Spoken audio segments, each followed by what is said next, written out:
TV. Now, public schools in Nairobi and Kisumu remained deserted on Thursday, despite an assurance from the ministries of Interior and Education granting learners well-being in schools. A spot check by Citizen TV revealed that parents opted to keep their children away from classrooms over safety concerns. And as Mary Mwoki now reports, the directive from the government did little to inspire parents to send their children to school. Early Thursday on Waiyaki Way, and the road is devoid of the familiar yellow buses ferrying learners to schools. For the second day in a row, Kihumbwini Primary School in Kangemi was deserted, with the classrooms under lock and key.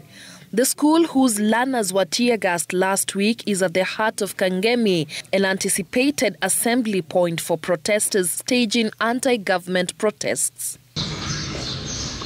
Once beaten, twice shy, the parents decided to go back home with their children after the promised security failed to materialize.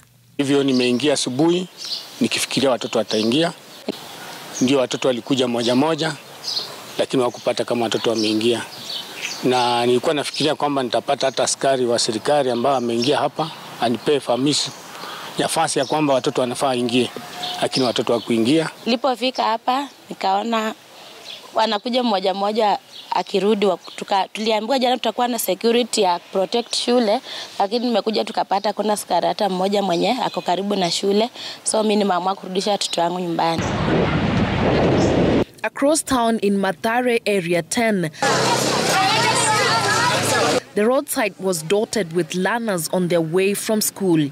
At the Kibora Primary School, the school administration was forced to release pupils amid rising tension in school after the number of parents fearing for the safety of their children's lives demanded to pick their children from school. Another anticipated assembly point for demonstrators was Huruma grounds. Most schools abandoned learning. At Salama Primary School in Huruma, the head teacher was also forced to disband classes and send the learners home after their parents demanded to go home with their children. A teacher at the school who spoke on condition of anonymity told Citizen TV teachers are worried about the syllabus, especially for candidates.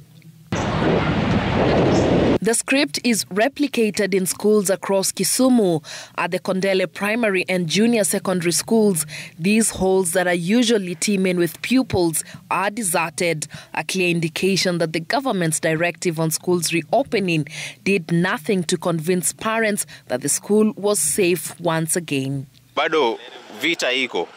Wanaweza pigwa na risasi, wanaweza pigwa na rubber bullets. Hawako sure na kitu ambayo wanaenda kufanya vile. Wazazi pia wanaogopa.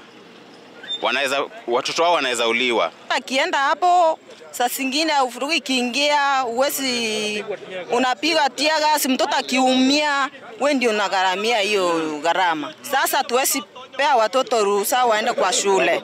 On Wednesday evening, Interior CS issued a directive to the Ministry of Education calling for schools to reopen in Nairobi, Mombasa and Kisumu, quashing an earlier directive that had closed schools indefinitely, citing intelligence reports that learners may be targeted in the ongoing demos. Mary Mwoki, Citizen TV.